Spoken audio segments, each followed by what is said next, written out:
Palagi siyang nagtatago sa ilalim ng kama ng babae. Tapos palihim siyang lumalabas sa hating gabi. Binubuksan niya ang takip, at inilalagay ang pampatulog sa bibig ng babae.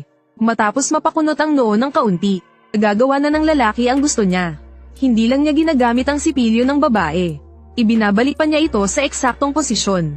Pagkatapos maligo, nagtatanggal pa siya ng mga buhok habang sumisipol.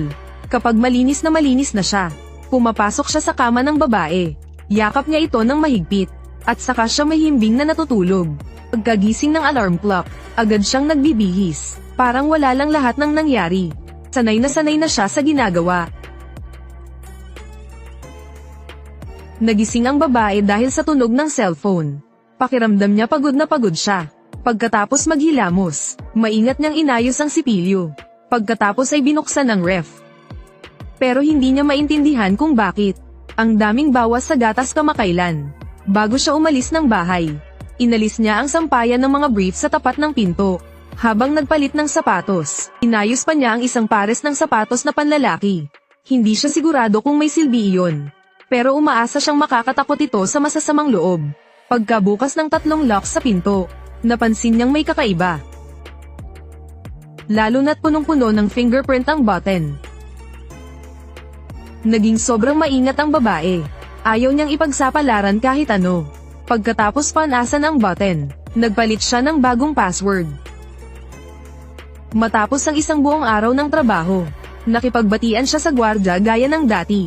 Pero bago siya makaakyat, tinawag siya ng gwardya. "Ikaw po ba yung sa 601?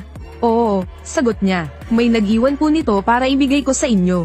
Pagkatapos pumirma, kinuha niya ang kanyang package. Pagdating sa harap ng pinto, napansin niyang dumaan ang nanay niya. Kaya lang napalitan na pala niya ang password.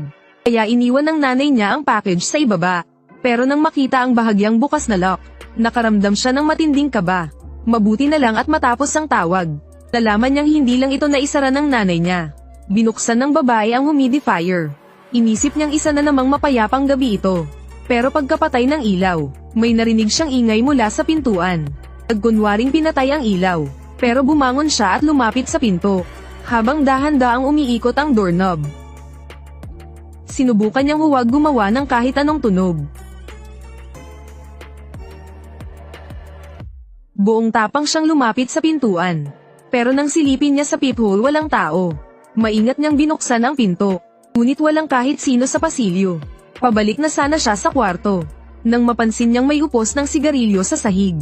Gagamitin ba ito para sa fingerprint? Ito ba ang ebidensya? Kabado ang babae. 2 beses siyang